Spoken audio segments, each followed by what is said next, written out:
We took Sainthood from a Leonard Cohen lyric. I practiced all my Sainthood, and I really liked the lyrics in a song that Tegan and I had written together, and we weren't able to, because it was an original song using his lyrics, we weren't able to get the rights to use it. But the idea just stuck, and we sent the demos to Chris Walla, who produced the record, and the first thing he sent back was that he loved the song and he had written a list of the other songs that he really liked, but he said, I think we should call this record Sainthood.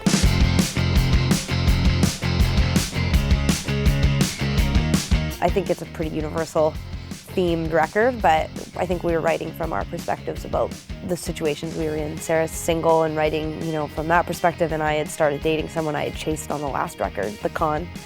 So I was busy getting the con finally instead of chasing the con, and Sara was doing her thing. And the other night we played new songs off the record live for the first time ever, and the record's called Sainthood, but it's not religious. And we kind of were like, it's about being perfect and devoted and, trying this and doing that, whatever. And I'm like, anyway, it's not religious. We were in a church, completely and totally accidental as well. and then I was like, okay, anyway, let's get serious. The first song's called Hell. And everybody, I was like, oh my God, I didn't even think of it. I know you feel it too. These words get overused when we get up and over it and over them. Up and over it and over them. I know you. When we first met with Chris Walla about the record, he's like, I want to record a band record. Like, this is a rock record, 5 people standing in a room playing together. Like, play the same song 50 times, get the take. And then overdub vocals, maybe some guitars if we don't get the sounds we like. I grew up listening to Bruce Springsteen and the E Street Band. There was like 10 people, 11 people. Like, we cannot do it all. We can do a lot, but we can't do it all. And so like sometimes— It's a good attitude, positivity. Yeah, we can do a lot, but there's some things we can't do, and like, I only have 2 hands. We got hysterical the other day because our guitar player was playing like 8 different patches, and then as if that wasn't enough, as if it wasn't incredible enough that he'd created the samples, got them into the keyboard, was able to play them all in time. Sara's like, do you think that you're able to play a little guitar in that one part? And we all started to laugh, and our bass player was like, just get like a harness with a pencil, and then you can just press the notes with your pencil while you do it. And we were all like, oh, so it's really all like mimicking No, him. a couple of times he played the guitar. Oh, then he part. just started hitting the guitar on the keyboard to And play we were the like, samples "Don't do while that." it was incredible. So we're trying, like I think 5 is as many people we can have on stage. There is a lot happening on this record, but it's funny because like we have always been kind of like very keyboard, electronic, like samples, weird. Sara and I love to record at home and create weird things and then make our producers figure out how to pull them over, but we just kept them turned down in the mix because it was all messy. And now we're like, turn that keyboard up, that sounds good.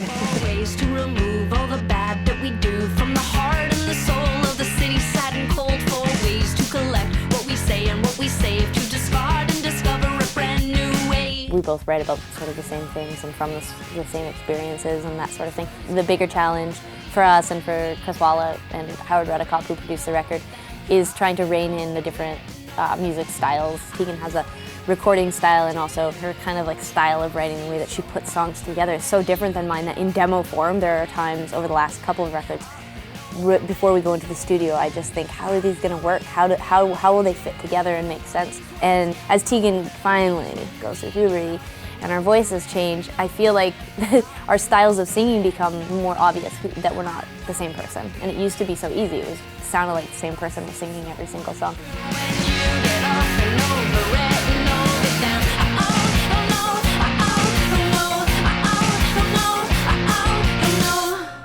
The biggest challenge right now for us is trying to figure out how we can selfishly play the entire new album to entertain ourselves while trying to still play a huge cross-section of material from our previous 5 albums and not have people there for 4 hours. I kind of have this like weird religious guilt sometimes about things like, It could just be normal. It could be like non-religious guilt.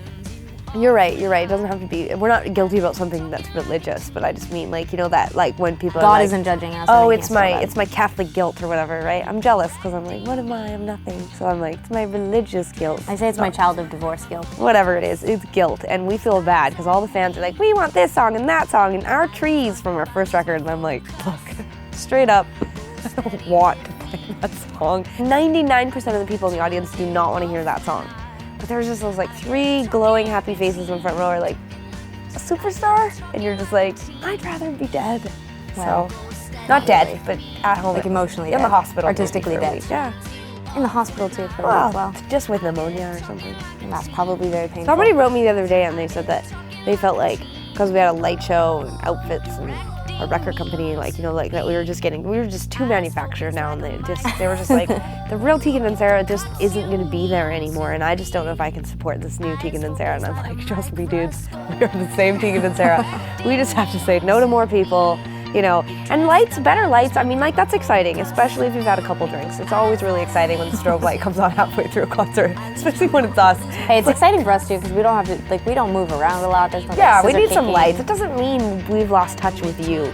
It just means that One of my favorite experiences live was Joseph and the Amazing What is Technicolor it? What Dreamcoat. is it? I wonder what it is. I don't know. You're gonna have to wait for the next interview on ShockHound.com. Steady with me.